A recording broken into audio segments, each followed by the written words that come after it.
All right, and here we are. Welcome everyone to Lore of the Realms. I am Sean, aka Crit Hit the Giant, and with me is Erica, RPGs for Kids.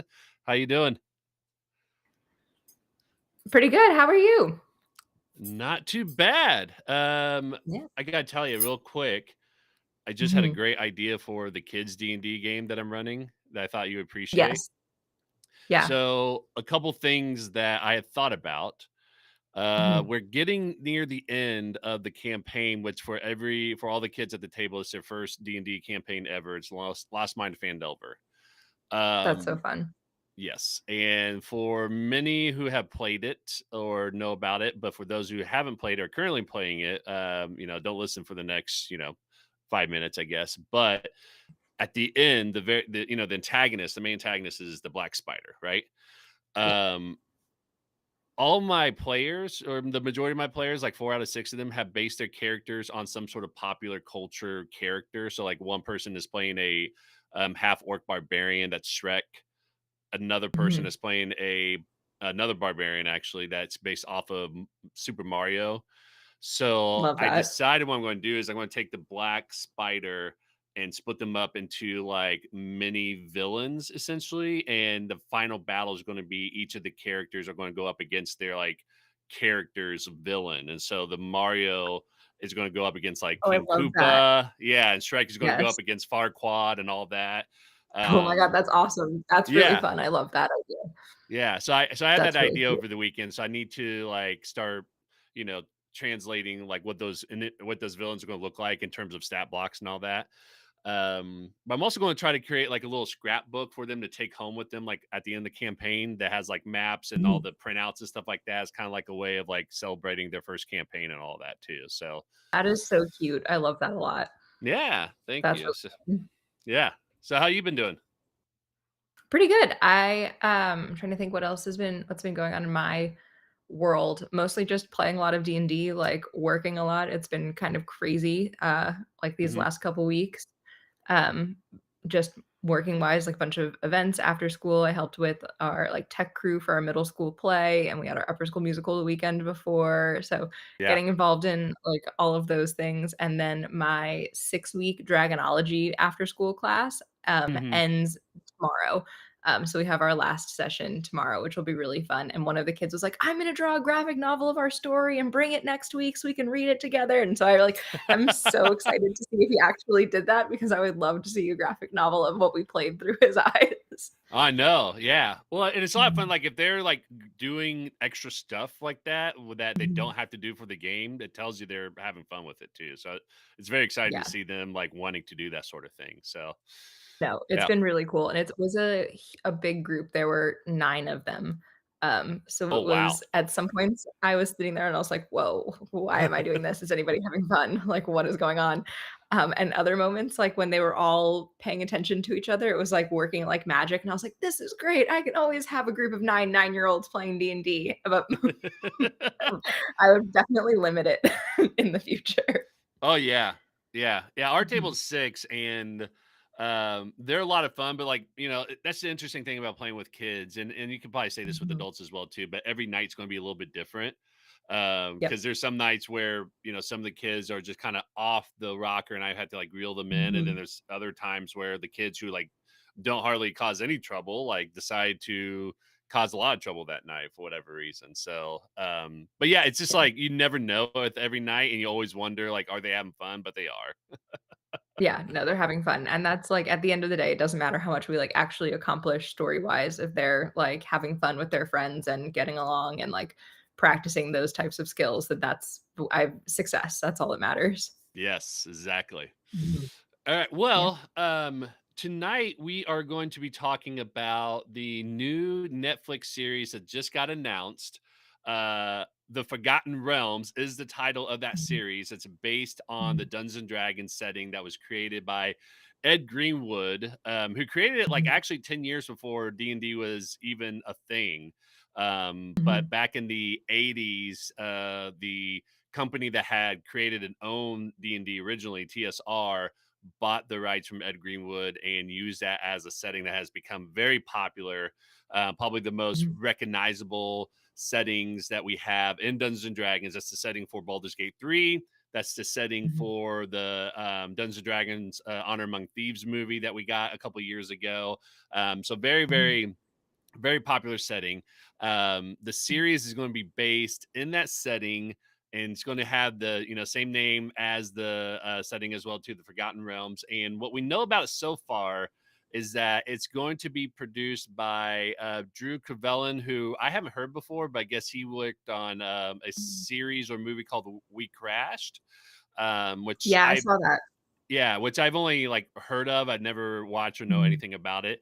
But the other Me person neither. that's tied to it is Sean Levy, who has worked Mhm. on like directed Deadpool, Wolverine, Free Yep. Guy, Stranger and Things. also in Stranger Things, yes, which is also a Mhm. series on Netflix that is heavily based off of Dungeons and Dragons as well too. So that is Mhm. all we know so far, other than we know that the series was actually supposed to be launched off of like Paramount Plus a few years ago, but because they went through like Mhm. a change of and of their like entertainment structure, it didn't get the green light to go, and so it got kicked over to Netflix, and I guess they worked on this for a while, and now they are green lighting it to make it go into development. So I guess with that being Mhm. said, like Erica, what do you think about this?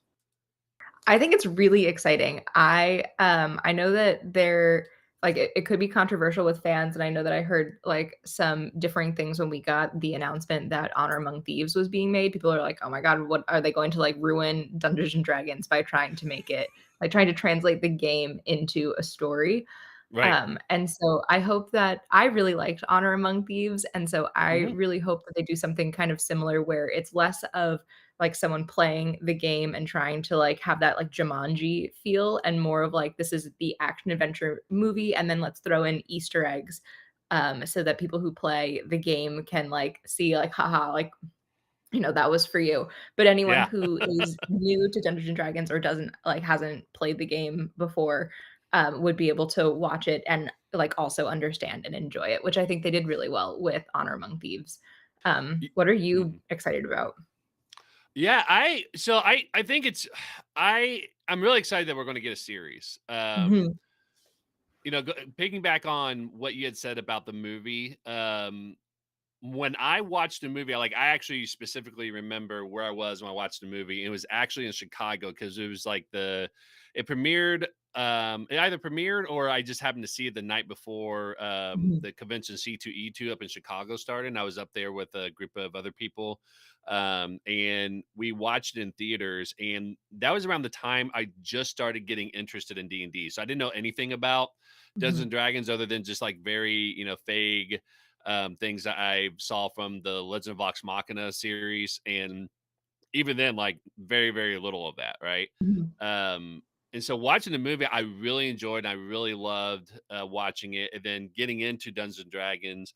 The more I go back and watch it, the more I'm like, oh my gosh, like this is actually really cool that they have in there, especially with Forgotten Realms and having Mhm, games that I played in and run being based in that setting, like all the Harpers when they mentioned Baldur's Gate and the Red mhm. Wizards of Thay and stuff like that. Like it's just really cool to see how they did that. And so the more I watch it, the more I appreciate it as somebody who did not know much about Dungeons and Dragons and somebody who absolutely loves Dungeons and Dragons now, of Mhm. how they really struck a really good balance between for people who love D&D and for people who have no idea like how D&D works. Yeah. And so I thought they did a great job with that movie. And so I think Mhm, if they do something similar to that approach where mhm. it's not a kind of like a weird you're watching a game in a movie type of Yes. thing, but they Yeah. did what they did with this movie, I think they would be really successful. Mhm.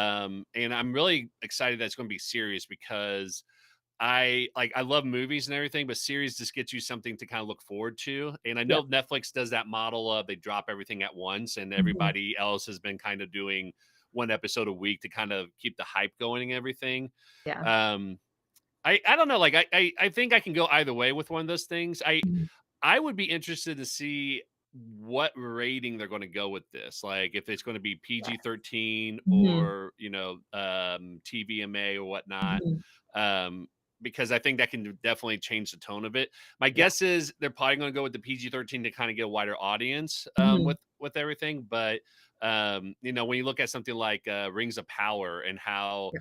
they do their show and everything, like you know, TV-13 allows them to be able to pull in more of an audience and everything. But I'm really excited. Like I think the setting is a lot of fun. I think there's a Mhm. lot of things they can explore with the setting. I really hope personally that we see things more than just, you know, in Faerun, because I think when we think of Forgotten Realms, everybody defaults to Faerun, but like there's actually a lot more to it, and it's really hard to see and find like maps of the entire planet of Toril and go Mhm. beyond Faerun as well too, because Forgotten Realms is a lot more than that. So I'm curious to see if they're going to stay in Faerun. Like I'm sure they're going to be like centered in that, but I wonder if they're going to explore areas that's not in like Faerun as well too. So Yeah. No, I think that yeah. that would be really cool. Do you have like, they haven't announced a cast list or anything like that yet. Do you have any favorite, like, actors who you'd like to see in this? Oh, I And know. what character class would they play? That's a great question. I have actually really thought that far. I haven't either. I just thought of it right now. Yeah. Well, and I think that's a great thing to think about as well too, because there's actually Mhm. a lot of celebrities that are into Dungeons and Dragons Yes. that we Mhm. know about, right? So Mhm. like uh I always butcher his last name, but like Joe Mantegna or Mhm. whatnot. You know, he's a very popular actor. He's always been really into D&D and runs like a regular game. I think it'd be great to have him in there and like I think he'd be great as like a barbarian or a paladin or even like a villain. I think he'd be a great villain as well too. I think he really loves to play those villainous roles. Mhm. Um Deborah Wall, I want to see her in it. Yes. You know, like Yeah. she's like she has done a great job with bringing D&D to the popular to pop culture and to like the popular mind, especially with her interview with John Berthal. Yeah. God, if I could get John Berthal in there, like I think he'd be great too, because he did such a That'd be fantastic so job as good. Frank Castle in the Punisher and the Daredevil series. It would be really good. And we'd Yeah, like like I could see him do like any role and he would just knock it out of the park. Like, especially Mhm. somebody who has no idea like what D&D was until Deborah Wall explained that to him. Like, Yep. I think he would definitely be great in that. Yeah. Yeah, I would love to see like some of the people who are well known in the D&D world, like Mhm. maybe people from Critical Role and Dimension 20, Yeah. all you know, like high rollers and stuff like that. I would love to see them at least have some sort of like supporting role in the Mhm. series. Yeah, or I don't cameos or something. Yeah, especially because they're actors. I think it's Yes. different when they're somebody that's just known for being like D&D people, but the Mhm. majority of those people were also trained actors who Mhm. also enjoy D&D. And so I think like it wouldn't really detract from the series a whole lot, because I Yeah. think they can immerse in themselves into that character role, that people are watching the character and they're not really watching, you know, Brennan Lee Mulligan playing a role or Matt Mercer playing a role, Right. right? Like Yeah. people will watch it for that, but I think they'll say, you know, they're watching the character, not the actor. Not the So actor. Yeah, yeah, no, yeah, it is definitely hard, especially when you're, I think, like, so well known in the D&D space to, like, then separate yourself and be like, "Oh, no, like, that's actually the character, like, that's not, Emily yeah, Axford. That's" yeah. Right. Yeah. in the What show, but about that would you? that would be Are really there any cool. actors or actresses that you'd like to see in the series? I think it would be really interesting. I've always wanted an Honor Among Thieves too, like, I think it would be really Yeah. cool to get a second version of that movie. So Hmm. I'm, like, kind of hoping that those actors get, like, some kind of cameo or, like, reference back to, because again, like, we're all in the same universe, and Right. so I think it'd be really interesting to pull in, like how in, I think in Honor Among Thieves, like, they had references to the animated, like, D&D They show, did. and so They I think actually had it'd the be really characters in that like yes. maze thing. Yeah, like they Yeah, dressed up and so I as think that. it would be Yeah. really cool if then this series references back to those characters and we get to see, like, what they're doing, kind Hmm. of post Honor Among Thieves. Yeah. So it'd be Yeah. interesting to see where it's, like, set up in the timeline of D&D as well, like, Yes. what year they pick for things, what's happening, where the other media that has been kind of mass produced, in the Forgotten Realms, and in Faerun has, like, what events have occurred, and are they going to use that all as, like, lore and decide it's canon, or are we, like, gonna Right. forget some things? Yeah. Yeah. Well, and I think you bring a good point, because I think where they set the year for the Mhm. timeline for Forgotten Realms will be really interesting because let's take a look at like some of the popular characters that's already in like Forgotten Realms lore and all that, right? So if we already talked about the D&D movie Honor Among Thieves, which me personally I would love to see like Jonathan or Yes, Zinc. yes, yes. Like honestly, like I'm not a paladin kind of person, but Zinc was just such a great character. So good. Yes, because it was very relatable, just a very Mhm. funny character on multiple levels for people who play D&D and D, and for people who are not familiar with D&D. Like I really Mhm. love that character and I could see him being like the tie-in. Like did you ever Yes. watch the Marvel Netflix series where they have Oh, I Daredevil and need to Jessica watch Jones? that. Yeah. Mhm. So they have a character that kind of connects all four of them that shows up in all the Mhm. series, and I can see Zinc kind of being that little tie-in because Yeah, of that would be really cool. And yeah, honestly, we need more backstory on Jonathan. Like, yeah, he was such an exactly. iconic character, like, he wasn't even there for that long, and everyone was like, "That's it." I Like, know. all the It, D&D character like, the fact that they started Honor Among Thieves with, like, a really bad plan to, like, use the Aarakocra to break out of jail is, like, yeah. so D&D coded, and that's, like, everyone's bad plan for a party, like, ever. And so Yeah. I And was they like rolled nat 20s. Like that's what it is, right? Like they rolled nat 20s. That's how that worked. Yeah. I was like, "These guys get it," and I had just run, I was running Icewind Dale at the time, so I had just run a session in Revel's End, and to, like, see that on screen, I was like, Oh, I love that. Yeah. "That was really good." Destin Games 420 YT said hello. Hello. Thanks Wow, for joining us. Nemeth said, poor Jonathan, love that poor bird. loved him. Yeah. I mean, he survived. They made sure that he was still alive before Yeah, they he was left him. good. Yeah, so Mhm, he's still alive. mhm, But yeah, so we had that movie. We talked about the animated series. I think it'd be interesting to mhm, see if they like at least if they don't reference if maybe they bring in either those characters either mhm. as like lore in the background or maybe do something where they're still stuck in the D&D world and like only Yeah. one of them like survived at this Mhm. point or whatever. There's also all the characters from the R.A. Salvatore novels Mhm. like Dritch Jordan, which Yep. I know that I think they would be really successful as a series if I I hate to say this, but like I feel like if they don't touch some of these characters, right? Yes. Yeah. I know we want to see them in popular culture, but I feel Mhm. like there's like you have to make a point to say that this is a different story than what you read growing up or what the lore says and all that because a lot of those stories that we know with these characters are well established in terms Mhm. of what was their character like and everything and if you look at like Marvel Cinematic Universe and DC, they it's a very fine line of treading.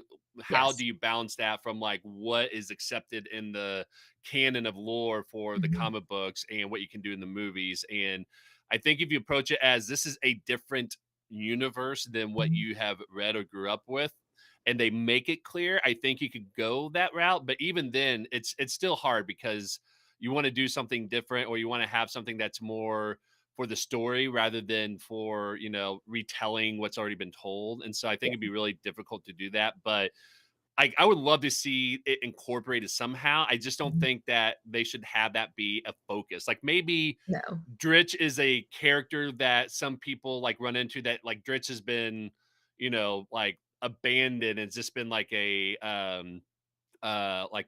recluse or something like that, Mhm. just kind of like a hermit that's just, been all alone on his life or something like that, and just tell a different story with that, right? Right. Or they could do something like Rings of Power from the Amazon series on Lord of the Rings, Mhm. where they can go back in history, like before all this popular culture, and do something like that, Yeah. where these are like brand new stories. Mhm. Maybe we see like the origins of, Vecna or some of the, Yes, I think that'd be popular. super interesting to explore, like, Yes. the origins of our, like, popular villains, especially with the Vecna Eve of Ruin book and so many of, like, iconic villains, like, through the different like, campaign settings in that story for the 50th Yes. anniversary of D&D, that could be really interesting. Yeah, yeah, because I think Mhm, that'd be a lot of fun to tell that story because that's one where, yes, there's lore around it, but I mhm, feel like there's a lot of like, and they're purposely leaving details out for you as the DM to fill in those details. And I feel Right. like that's something that they could do with those stories. Whereas some of the other ones I think are going to be a little bit difficult to maybe pull off because it's more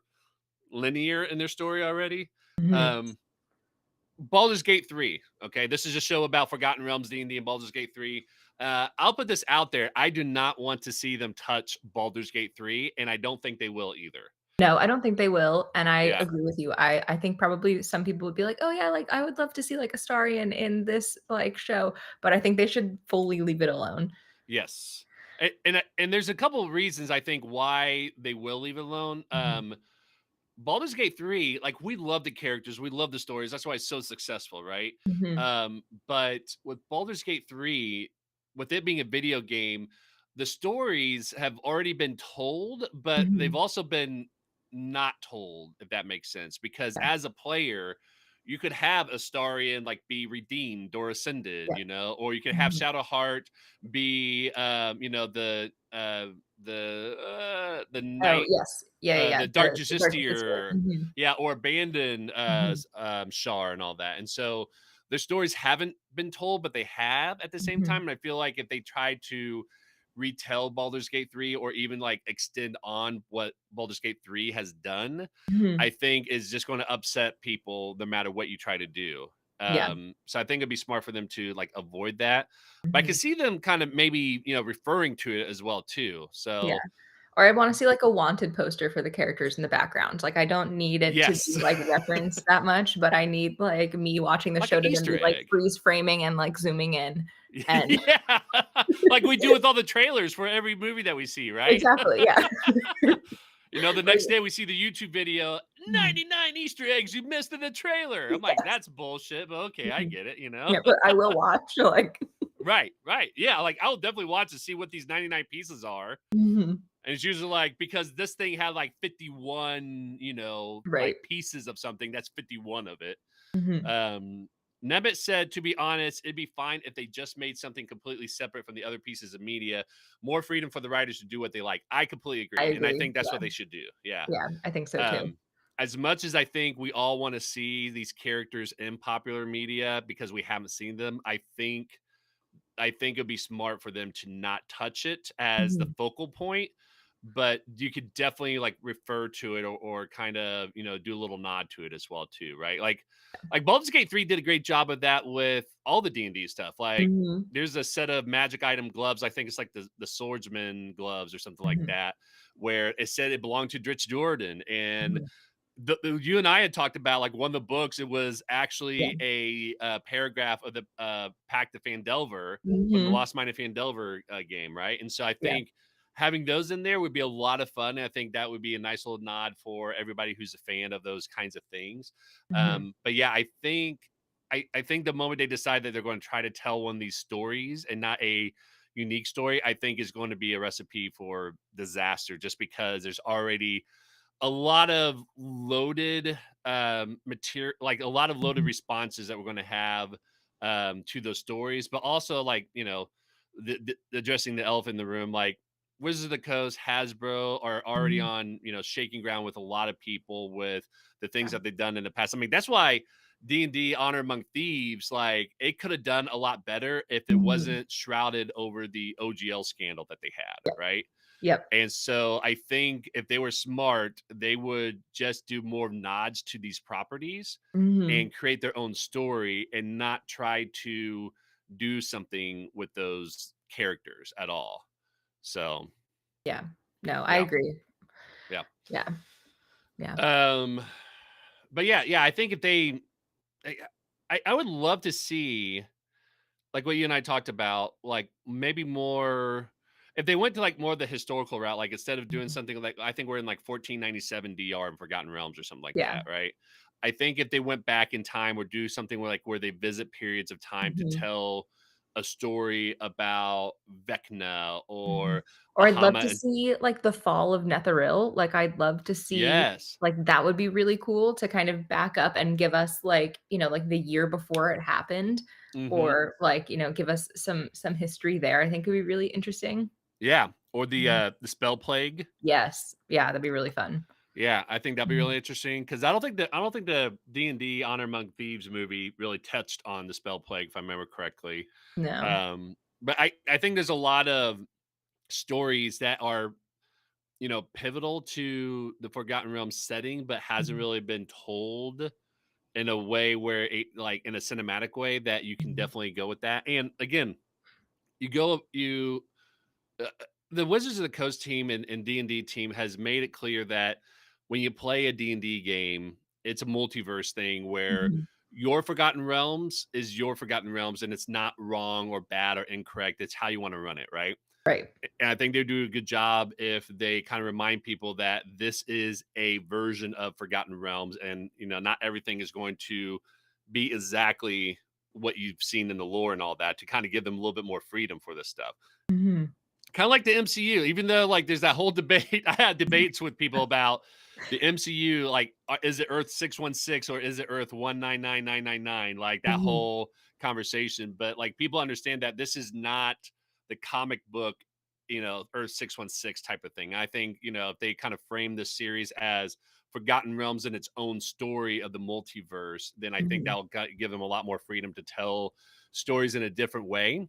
Because Yeah. imagine like if they tell the story and like the spell plague was somehow also connected to like the origins of another villain like Strahd Yes. a Sarah Rock. I always Yes, Sarah, mispronounce the name. yes. Yeah, I pronounce it wrong every single time because I leave out the second set of ERs yeah, in the middle, and so I wanna yeah, call him, like, Acererak, but he's actually, like, a Sarah, and I'm like, yeah, yeah. "Oh, you didn't need those middle 2 letters, did you?"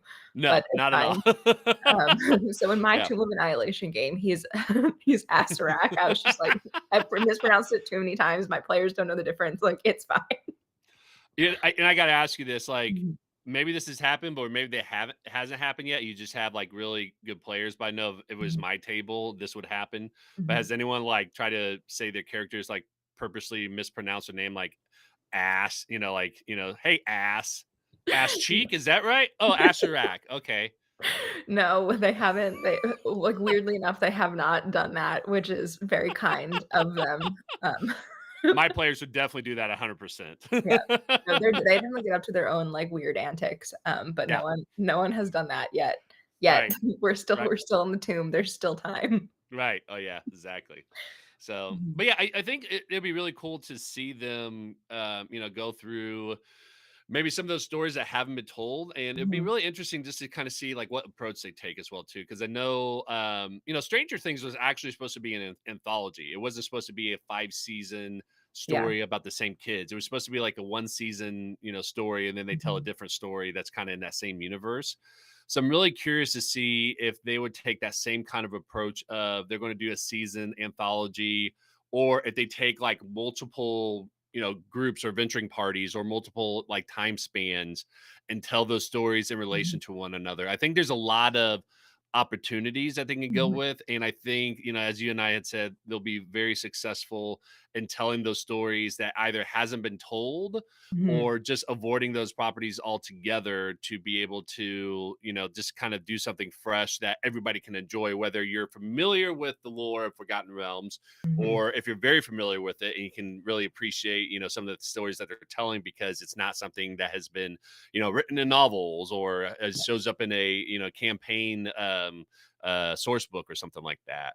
Um, but I think they've also talked about this being kind of like a multiversal story, Mhm. and I don't know, like I know multiverse is like the hot thing, but I also say Yeah. like even though it's the hot thing in cinema right now, it's also the most annoying thing No, I agree with you. Yeah. because Mhm, everybody is doing it. mhm. And I'll be honest, like I could also see Hasbro trying to do like they're already doing this with GI Joe and Transformers. Like I could see them Mhm. trying to figure out a way to like D&D to connect with GI Joe and Transformers, Oh my which god, please don't. I know. Like, honestly, the moment they do that, I think they're it's gonna that series is just gonna fold and it's gonna get canceled because it's definitely no longer a show for the fans. It's for No, it's for Hasbro. Hasbro, and so Yeah, much is already for Hasbro, and I need them to chill out. I know. I'm sorry. Okay. I'm gonna go on a side rant and then we'll come back to the what we're talking about. Mhm. All right, so Project Sigil, you and I have looked at that Yes. and played Yeah. around with that. Mhm. Um, I went back and rewatched the video where they announced it, Mhm. and I kind of oh wait, hold on. Nemeth said Hasbro does like their marketing quite a bit. Yes, Yeah, that's a very kind way of saying that's that. very Yes. kind. That's very kind. um, which I get. They're a company that makes toys and games and stuff like that. Like you have to do that sort of thing. But I think Mhm. everybody also feels like it's at the expense of like people's enjoyment of the games as well too. Like it's Yeah. anyways, I don't want to go down that whole road. Like, that's a whole nother topic of discussion and everything. Mhm. But when I watched the Project Sigil video when they announced it, um, I didn't catch this the first time, and then watching it recently, like last week, I actually got really annoyed with it because there's a couple things they did with this. And Nevis said he says this. They say this as a Transformer and GI Joe fan. So yeah, that totally makes sense. Mhm. Yeah. um, but in the Project Sigil YouTube video where they announced it, they had used phrases like "we want to," something like make these like toys, or kind of give it like Mm. they kept using the phrase and term toys, which Mm. I have never heard that phrase used when it comes to describing D&D in a serious manner. Like I've heard Yeah. people say like, "Oh, these minis are like my little toys," as kind Right. of like a um like a term of endearment type of Yes. thing. Yeah. But that's not what they were doing in that video. It was clearly something where they want to use that phrase as a marketing thing that goes beyond D&D. And D. And Mm. then you also show when they're showing off Project Sigil, they showed off the shadow of Optimus Prime in there. And that's when I was just like, this is why I think, people have been having problems with all this, is that it's no longer D&D, it's a Hasbro property, and I think that's why a lot of people have left for multiple reasons. But I think if they Mhm. keep pushing that, they do that with the Netflix series here, I think they're gonna, it's not gonna Lose a be lot of successful. fans. Yeah, Mhm. exactly. Like they're gonna lose a lot of fans. And honestly, the ones who are D&D fans, they're the ones that's gonna bring people who are Mhm. not interested in D&D into the series and to watch the show with them, Yes. you know? Mhm. So I think you cannot abandon that fan base with any of that kind of, hijink stuff that they try to pull in the past and everything. So No, because I think you're right, like, D&D fans will watch this series and then if it's good, will yeah, tell their non-D&D friends to watch it, and then it can be, like, a real gateway for people into, like, thinking about if they want to, like, join the TTRPG gaming community, and so it's a yes. way to, like, get more players Hasbro, if you don't screw it up, it's a way to and you're watching this, it's a way Right. to get more players, but, like, don't make it about everything else. Right. Keep it in this we have our little box over here. Just, like, let us exist. Yeah, exactly. And Mhm. honestly, I think having somebody like Sean Levi on it, I Mhm. think really does kind of set the tone of this is what they're trying to accomplish, right? Because like Levi Mhm. has been Levi or Levy. Eugene Levy throws me off with Gross, the last yes. name. I can't Mhm. remember if it's Levi or Levy for Sean. So Mhm. we'll say Levy because of Eugene, I guess, but until Mhm. I hear differently. The fact that he's on it, I think does set the tone of they want this to be a good D&D series because Yeah. he's worked on Stranger Things, because he's been successful in these other stories. And Deadpool Wolverine was a great Mhm. movie as well too. Despite the controversy that's come out from that, like that Yeah. has nothing to do with the movie, with a Mhm. few exception. Like it was a very well done movie that a Movie. lot of people really enjoyed, and they were worried about it, right? Mhm. A lot of people worried that Wolverine's story was told Yep. and they don't want Ryan Reynolds to ruin it. Yeah. And they didn't. Like they did a great job of figuring out like how they're going to make this work and still honoring how Logan's story kind of comes to full circle and not mess that up. And they didn't. I know they Mhm. kind of make joke of it for people who haven't seen the movie yet. Like they make light of it and everything, but I feel like it was a Deadpool way of doing it without messing up the honor and the way that they've ended Wolverine's story that Hugh Jackman really loved and appreciated. And I Yeah. think having Sean Levy on this project to do that sort of thing, I think does set the tone that they're going to try to do that as much as possible. So Mhm. that's why I'm a little bit hopeful that we're not going to see those weird, marketing gimmicks is going to happen necessarily because they have Sean Levy on the series as a producer. So I think it's going to at least puts in the right direction that makes us feel like a little bit comfortable with what they're trying to accomplish Yeah, here. we're gonna get a more honest interpretation and, yeah, Yes. portrayal of things. Right, yeah. But I'm kinda curious because it sounds like, at least right now, like, none of the people that have been, involved with the creation of the D&D Honor Among Thieves Mhm. movie has been tied to this yet. So, like, the writers and the directors and producers haven't been announced as being part of this, and so I'm curious to see if they eventually become part of this, not because of them trying to connect it to the movie, but just knowing that they did such a good job with the movie that it makes sense to have them involved with this as well too, to try to take another stab at what they did with the movie. But Yeah. I don't know. It'll be interesting to see. It'll So, be interesting to see as more comes out about it, and we get an idea of, like, who else is on the production team, like, what mhm, they're gonna do, like, when, casting gets teased or more people learn about that side of things, so right, it'll be interesting to see how it all evolves, um, and right. plays out. Yeah. Now in the movie, uh, Chris Pine's character, who's a bard, wasn't a spellcaster, right? Yes. Even though a bard is a spellcaster, and Mhm. so they had said like they purposely did that because they wanted the story tell the story, and Mhm. him casting spells didn't make sense for the story. And I think Yeah. his role as Bard still makes a lot of sense Yes. because he was doing a lot of the other things um that allowed it to be more organic in that nature.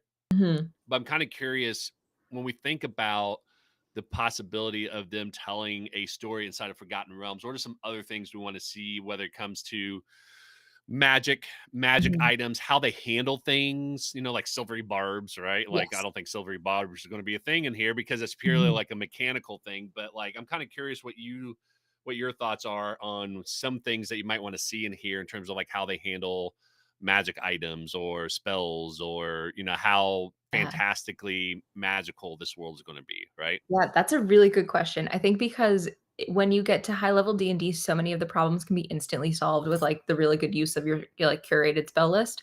Right. Um, and so I think, like, we probably should have some kind of level cap for these characters, or if it will only take place in, like, low level D&D so that we still feel like the realism of watching something, like, you almost feel like you could be in the story yourself as well. Hmm. Um, and so I wonder if kind of like what they've done with Baldur's Gate 3 and like capping it at level 12, or like seeing some type of like, we're not going to use over fifth level spells because then that just kind of gets game breaking, and like Right. seeing different mechanics. I'm also intrigued to see if the mechanics that they use in the series are based in the new 2024 rules, or if we see some Mm, carryover from like past editions of D&D, because I think that could be really interesting right. Yeah. as well. I would love to see what they're gonna do with, like, spell components if they have a strong spellcaster class. I think that's something we didn't really see in the D&D movie, um, but Yeah, I think like they had an arcane focus. Like Simon had that yes, thing that did a really good job of kind of showing like how that spell casting worked. It wasn't just like works. I'm gonna do Mhm. this and fireball. Right. But you're right, you didn't see like the material part of it where he wasn't like putting No. materials in it. Yeah. No, and so I wonder if they'll, like, do something with spell components in that way, and I think, like, a creative use of spell components can be really fun. I'm not someone who, like, encourages my players to track spell components or, like, forces that as part of, like, my game DMing because I think it's, like, too crunchy, Right. but I do appreciate it when it's done in, like, an interesting role play way, and Hmm. so I think that, like, that would be really cool to see how they kind of handle the spell component side of things. Right. Yeah, I think what I would love to see, Mhm.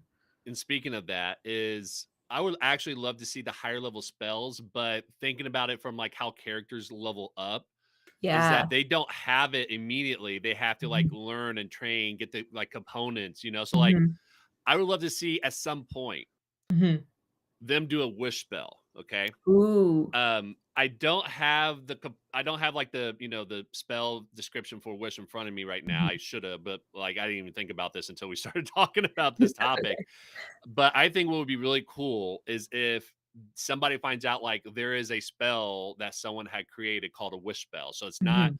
highly accessible, right? It's something that Right. only few people have been able to like find out about and achieve and even attempt. But you Mhm. have to like learn it. You have to find the like components. and like this is like a desperate need to be able to do something to stop like Vecna from taking over the multiverse Yeah. or recreating the reality and all that, right? Yeah, so, But like, this the spell as, like, part of the quest. yes, Mhm, exactly. And then you can tie into like how D&D works with wish spells is that they cast the spell and they can only cast it like once because to mhm, do it again would be, horrific and all that. But when they cast that spell, they say what they wish for, but it has all those like, yes, you said this, but here are but it some could also things. mean yes. Yes. So you did this, but it also like had a domino effect of like this is how it affect other things. Mhm, So something along that lines where it's like, yeah, spellcasters want to get like fireball, and they can mhm, only do that like once per day or something like that because it takes a lot out of them or something like that. But mhm, once we get to like higher level spells that could be really interesting to tell a story that could be its own little quest type of thing that we've seen mhm, in other adventure kind of movies. I think that'll be a lot of fun to try to show that this is, not just something that someone can just cast once they get to a level, but they have to like work up to it. They have to like learn and be able to do that, which we don't have in D&D because like once you level up, you just automatically have access to those things unless right. you as a DM create some sort of system for it. But I Mhm, think for the story, when you're talking about mechanics, I don't think they're going to be worried about mechanics in terms of like how to translate that into the series, but I think they're going mhm. to be looking at what is something about the mechanics that we can leverage as a storytelling tool. Device, yeah. Exactly. Yeah, device to Mhm. be able to do that, right? And I Along think that that would be same line, I'd love to see, like, a warlock-patron relationship played out on screen, yes. like, I think there's so much to do there, which would be really cool. Yeah. I Mhm, I have said that when I eventually play like a sorcerer warlock mhm. character, that I'm definitely going to do a warlock with a patron of a fiend, Yes. but I totally want to flip that relationship to where like his patron is not like really like mischievous Mhm. or trickery or anything like they're like actually really good friends and they're like yeah like they hang out, they go to the tavern and the That's and the fiend is awesome. like yeah whatever you want, like this is cool. They're like, You "Yeah, ever bro, let's do it." Like, yeah. You ever "Here's watch, another spell Parks and slot." Rec? Mhm. What sorry, what There's was it? You ever seen Parks and Rec? Yes. Yeah.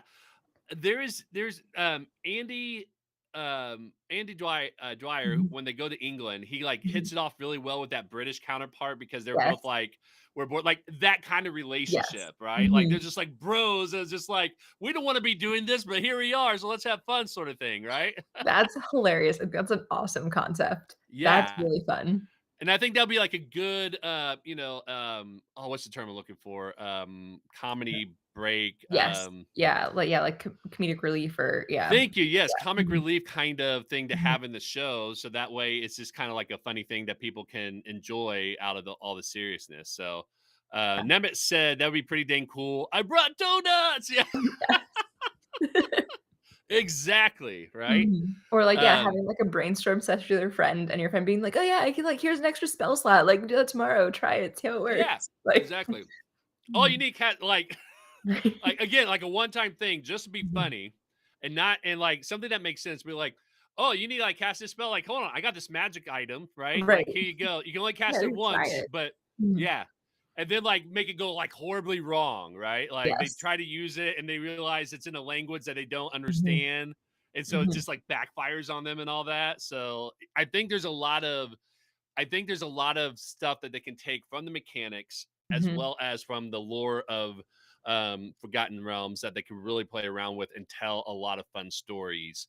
Yes. Being able to utilize that, but it's got to be something like Games of Thrones or Mhm. Witcher or Rings of Power, where it is more organic in that sort of role world and not just something that's just like okay, when they get to season 2, like, they just upped up to, like, level 6 and they get all these abilities, but kind of show how that level progression is like a character development story and not just Yes. they just have access to these things Right, automatically, not just right? like you did a long rest and like now you're level 6 or Yeah, yeah. like, what Like is it about long rest that allows them to just miraculously heal everything, right? yes, Yeah, mhm. Yeah, oh, that would be exactly. interesting, I'd love to see how they handle, like, healing and long resting, like, do they Yes. do something different? Do are, like, injuries more long lasting, or does the is it or is every time you sleep in the Forgotten Realms the best 8 hours sleep of your entire life? Right. That running joke of like that's the Mhm, real magic is actually getting 8 hours of hours sleep that you feel and fully waking up and rested. feeling fully healed. Yes, exactly. Yeah, I think that's something that they could go like one of three ways with it, right? Like they'll either ignore it completely and just say like, if you get cut, you still get scarred or whatever, right? Right. Just like in real life. Mhm.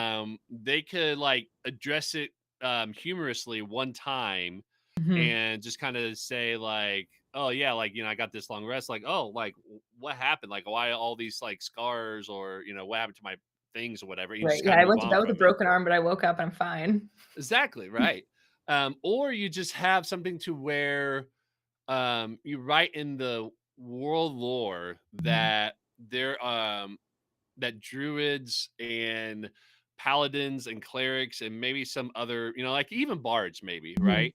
They have some sort of spell where they can cast like in the evening, and while you're, resting for 8 hours or 6 hours or whatever, Mhm. it does like magically heal you over time, almost like a weird incubator type of thing, Right, right? or, like, kind of like a better Bard's Song of Rest, or I think it's Bard's Like a Song Yes. of Rest, yeah, mhm, Yeah, so that's how you kinda describe in the world lore is, like, not everybody can do this sort of thing, and so that's mhm, why, like, these adventures are really epic because they can do these things, and they explain it that way. yeah, So, or they just ignore it completely and just be like, "We're not gonna address it," like, that's just something that's clearly a game thing and not, like, a mhm, world thing to address, so, we will just pretend like no one really notices that, so, right, yeah. yeah. It'll So be it'll be really interesting to see what they do with it. I'm excited to see as more things come out. yes, yeah. Mhm, So I think the more information we get about the series, I think the more we'll start to see what kind of story they want to tell. mhm, It'll be a lot of fun to see who's going to be like involved with it, and I do think that they have an opportunity to bring in some of the popular D&D actors mhm, to play characters and not like as a like the moment they have like Matt Mercer in there to be Matt Mercer, like I don't think it's going to be successful. But if they have Matt yeah, Mercer in there as like a villain yes, for a season, mhm, I think would be fantastic. And like maybe he plays like a tiefling villain, yeah. something like that. Like there's a Or lot of just different as, like, ways. the tavern owner and he's just, like, a random NPC passing through, and he's just, like, Yeah. slinging beads. Yeah.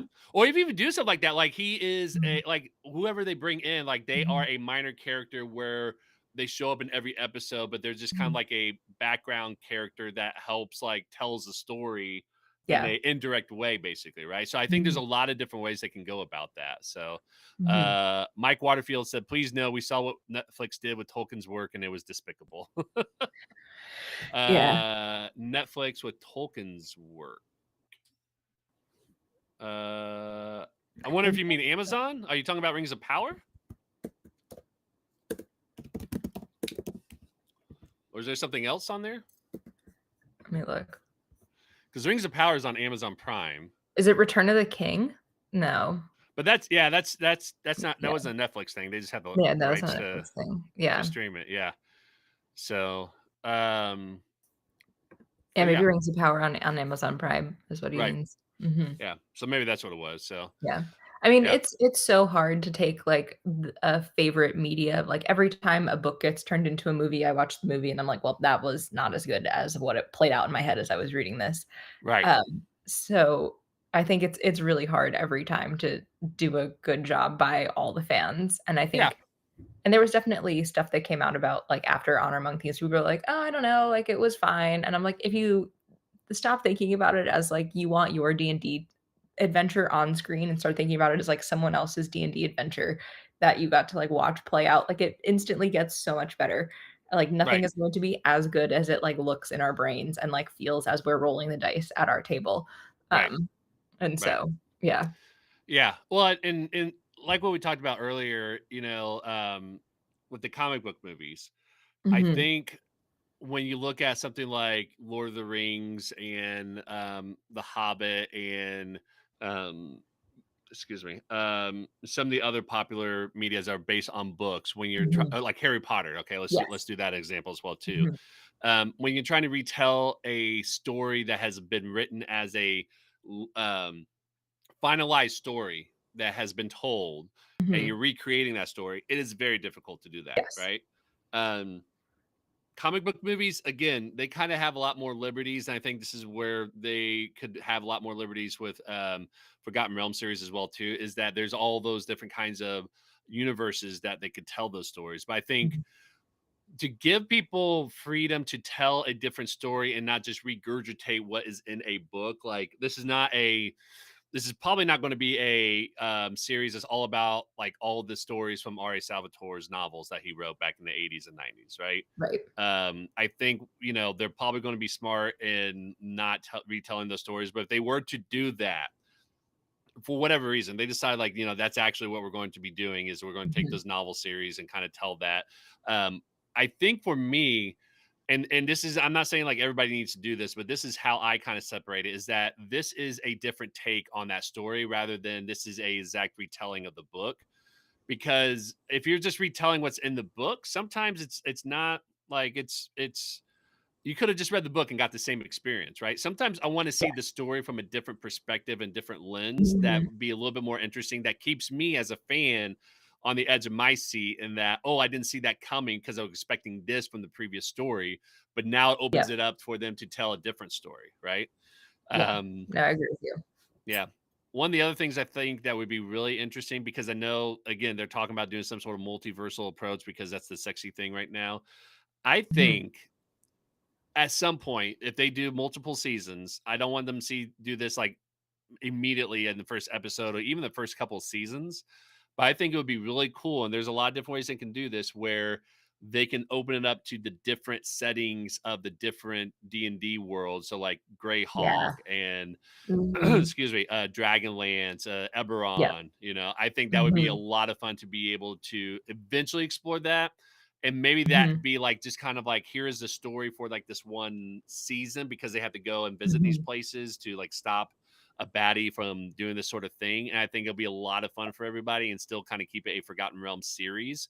And I Mhm. think that'd be really cool for at least for them to touch on whether it's a whole season or a few episodes where they have to go to these different places to collect these magic items that has been rumored Yeah. and all that. I think would be a lot of fun. So, Yeah, that'd be really uh, fun. yeah, yeah, and like, yeah, I think there's a lot of possibility, a lot of opportunities, but I think we're all in agreement that as long as they avoid using the previous like works of Mhm. authors and popular media like Baldur's Gate 3, I would love to see like Minsk and Boo and Zahira like being referenced or I something like know. that, but Yeah. or even like a statue of them somewhere in Baldur's Gate. But as long as they Yeah. kind of leave those as Easter eggs and we're not telling those stories, I think they'll be successful. So, I think so so too. I think and that's we the fine line. Yep. Yeah, somebody we Mhm. got a bot in the chat, so I'm just gonna get rid of that bot. So boom. Yep. Thank you, Nebbit. Yep, we got ping. Yep, got them, and now it's removed. So they should not be spamming us anymore. So it always happens. Like always get somebody that's on there is like, hey, like clear some spammy comment and all that. So Yeah. um Yeah. yeah, last like other things we want to touch on that we haven't talked about for Forgotten Realms. I think we've hit everything that we wanted to discuss. Yeah, I think so too. Yeah. She'll be exciting, and then kind of, not really I mean, still in the Forgotten Realms, but then upcoming is thinking about all the new subclasses, that are coming out. Yes. That's our next topic. Yes. Yeah. So for Mhm, those who don't know, Dungeons and Dragons team have released they're going to release like two books in the Forgotten Realms setting in November mhm, for Dungeons and mhm, Dragons. And in anticipation of that, they have released 8 subclasses that they're going to release in one of those books, and it is all mhm, based in the Forgotten Realms. So they have all kinds of ties to specific areas in Forgotten Realms, which I mhm. find really interesting and fascinating. It's not unique, but I know some people sometimes might get hung up on, well, it's do can I only play this in Forgotten Realms? And unless it says it, Yes, it then doesn't I have think to. you You can play just it. kind of have to reflavor it a little bit, right? So Mhm. yeah. Yeah, yeah, so it'll Um, be interesting.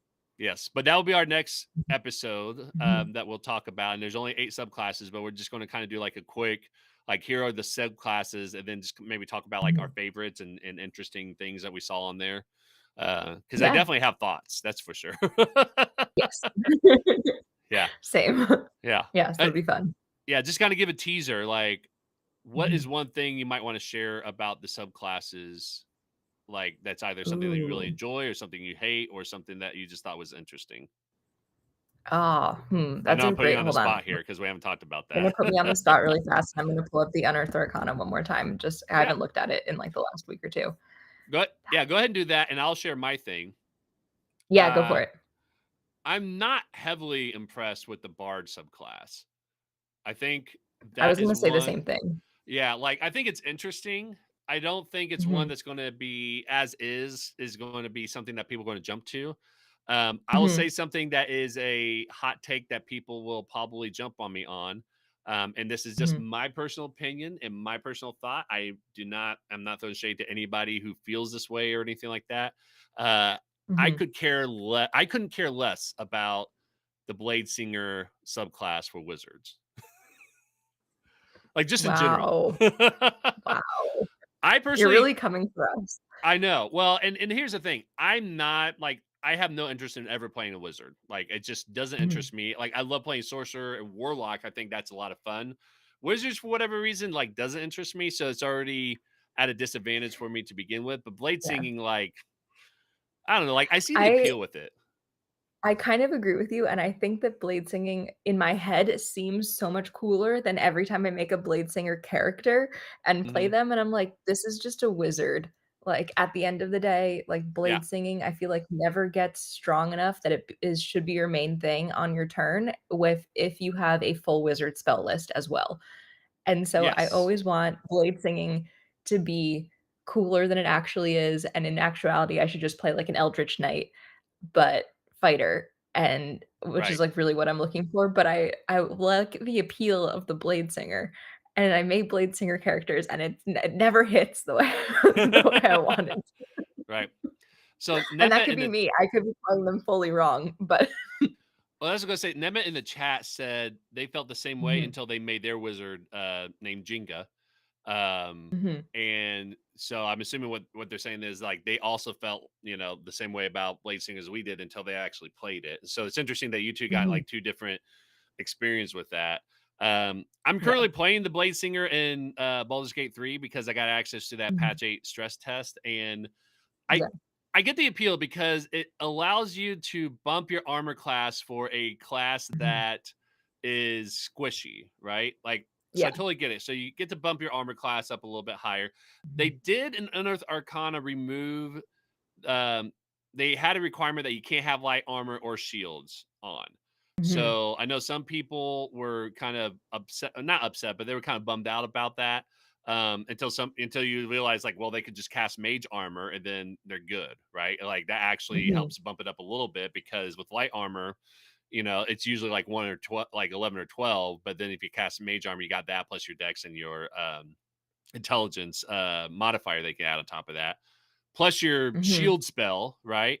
So yeah, I right, get it. Like, now you're a spellcaster that can like attack and melee and has like a really high, armor class and all that. But yeah, just like you said, it's like at that point, like for me, it's like might as well be a fighter or a paladin or something like that. And then as a DM, it's like, I know like if somebody does a blade sing, I'm like, okay, I'm just throwing like saving throw spells at you at this point because saving like your armor class means nothing if you're having to throw a saving if you have to do a saving throw. So right, um yeah, and Nemeth no, it's said true. I used to think that wizards were too complicated, but now that I'm playing one, it's really quite fun. Yeah, I agree. Like wizards are actually I it's more agree. intimidating, Mhm, yeah, and not complicated. Like on some mhm, level it is, but once you figure it out, it's actually not that complicated. I agree. Have you ever played a wizard, Erica? yeah. I've played a wizard. I have played a blade singer. It was like a really like messed up blade singer multi-class that was like probably shouldn't have done. But I've played like a regular wizard before. Right, right, Um, and it was fine. Wizard is never my go-to class. Like right. I always want to be like a spelly lad, and I'm like, "I'm gonna play spellcaster this time," and it's just, like, not where my heart is, and Yeah. so I have played wizard before, and I've just, like they've, again, like, never hit for me, and I think it's just that the wizard class is not for me, even though I kind of want it to be. Yeah. Yeah. Like for me, same Mhm. thing. I love Sorcerer. Like they're both Mhm. spellcasters in their own right. Like, mechanically speaking, Yeah. they're very similar in that regard. But I Mhm. love to play spell. I love to play sorcerer and like have no interest in playing wizard whatsoever. So, Yeah. um, Nemet Yeah, said I you had to just wanna figure out be a a magic couple. nepo baby. Right.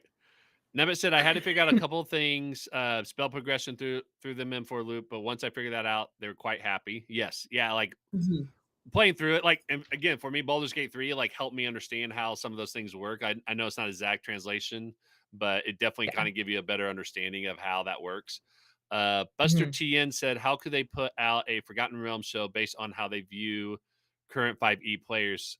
So many racists at play and too many racist tropes in Mhm. the game."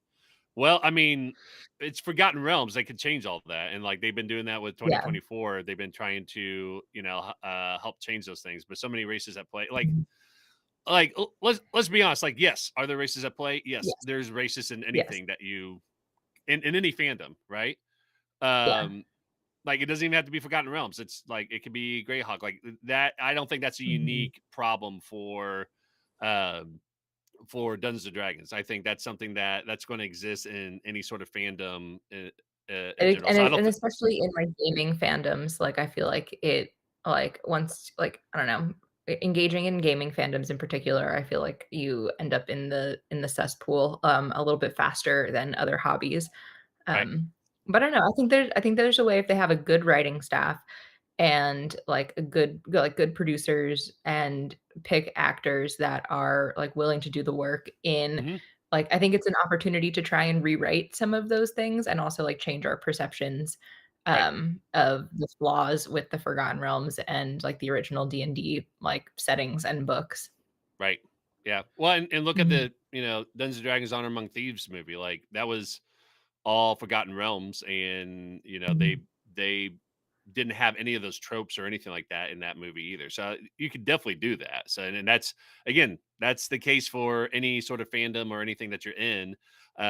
Just mhm, because there's some elements that were in that embedded. I mean, I don't want to go soapbox on here, but like talking about Black Panther on the mhm, origins of it. If you look into like how it's created and everything like that, that was actually even though it was meant to be something that created more diversity in the comic book world from Stanley and all that, it was also kind of based on a racist stereotypical trope back then as well too. So I mean, mhm, now like Black Panther and I has think been they've such done a a good job. yeah, like Mhm, they've done a great job mhm. of making that a great character that there are ways that you can be able to do that. So yeah, Yeah, I think it's gonna depend on the writing staff and people with the production crew being willing to do the work.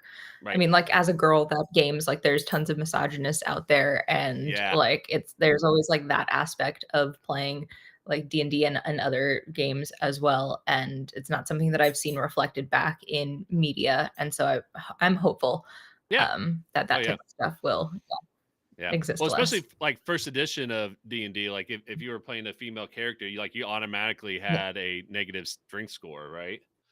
Yeah, Yeah. exactly, and, like, I've been able to get past that, and there's still people who Yes. exist in D&D who don't think that, like, if I play a girl character that I should have a positive stat score, but in anything, but they don't exist in my world, in my game, and, Right. I think they're not valid, but Right. that's my hot that's my own Right. hot take. Exactly. Yeah. So, Mhm. all right. Well, that is the show. As Mhm. we talked about in 2 weeks, we'll talk about the Forgotten Realms subclasses that D&D had released Yeah, in Unearthed Arcana. That'll be coming out in the Forgotten Realms books in November. mhm. But yeah, if there's anything that you want us to talk about or discuss, or you just want to kind of share anything with us, like feel free to reach out to us. I am Crit Hit the Giant online. And I am RPGs for Kids online. Yeah, shoot us a DM. We're always open if people wanna chat or ask questions. Let Awesome. us know Thank we you. were talking before this, let us know you, heard the pod, or watched the stream in the beginning of your message because both of us get, a lot of DMs that sometimes we're like, "Hmm, I don't know about you," and we just kind of, leave that one on red. Right. So let us know that you listened first and then ask your questions so that we know that you're like an actual human being and not a bot or someone creepy on the internet. Exactly. Yes. That would be very helpful. Yeah.